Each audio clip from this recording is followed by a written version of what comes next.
It started to happen gradually. I would walk into a room and say something, and no one would notice.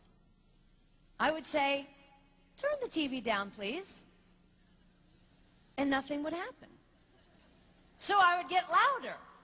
"Turn the TV down, please." Finally, I would have to go over and turn the TV down myself. And then I started to notice it elsewhere. My husband and I had been at a party for about 3 hours, and I was ready to go.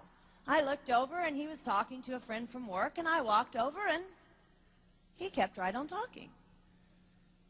He didn't even turn toward me. That's when I started to put it together. He can't see me. I'm invisible. I'm invisible. Then I started to notice it more and more. I would walk my son to school, and his teacher would say, "Jake, who's that with you?" And my son would say, "Nobody." Granted, he's just 5, but nobody? One night, a group of us gathered, and we were celebrating the return of a friend from England. Janice had just taken this fabulous trip, and she was going on and on about the hotel she stayed in.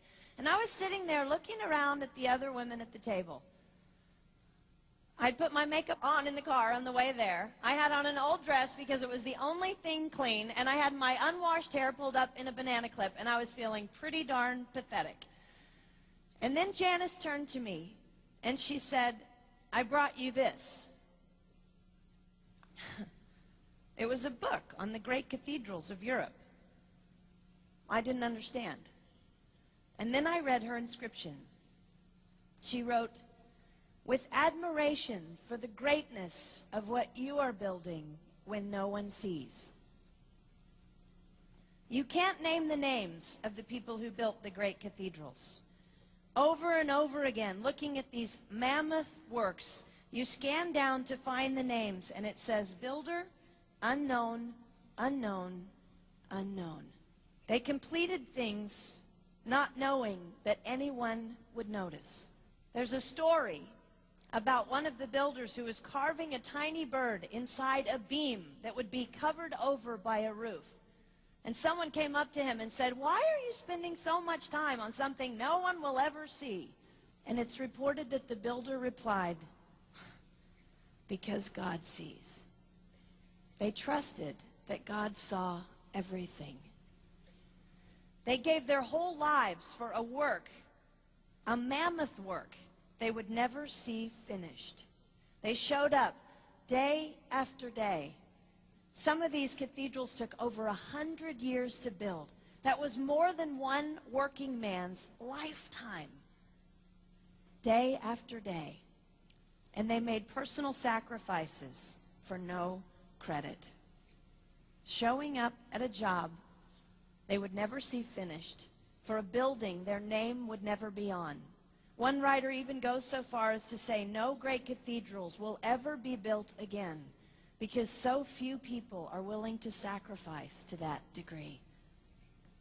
I closed the book, and it was as if I heard God say, "I see you.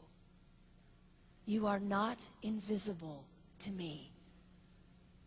No sacrifice is too small for me to notice. I see every cupcake baked, every sequin sewn on, and I smile over every one. I see every tear of disappointment when things don't go the way you want them to go. But remember, you are building a great cathedral. It will not be finished in your lifetime, and sadly, you will never get to live there. But if you build it well, I will." At times, my invisibility has felt like an affliction to me. But it is not a disease that is erasing my life. It is the cure for the disease of self-centeredness. It is the antidote to my own pride. It's okay that they don't see. It's okay that they don't know. I don't want my son to tell the friend he's bringing home from college, "You're not going to believe what my mom does. She gets up at 4 in the morning and she bakes pies and hand-bastes a turkey and she presses all the linens." Even if I do all those things, I don't want him to say that. I want him to want to come home. And secondly, I want him to say to his friend, you're going to love it there.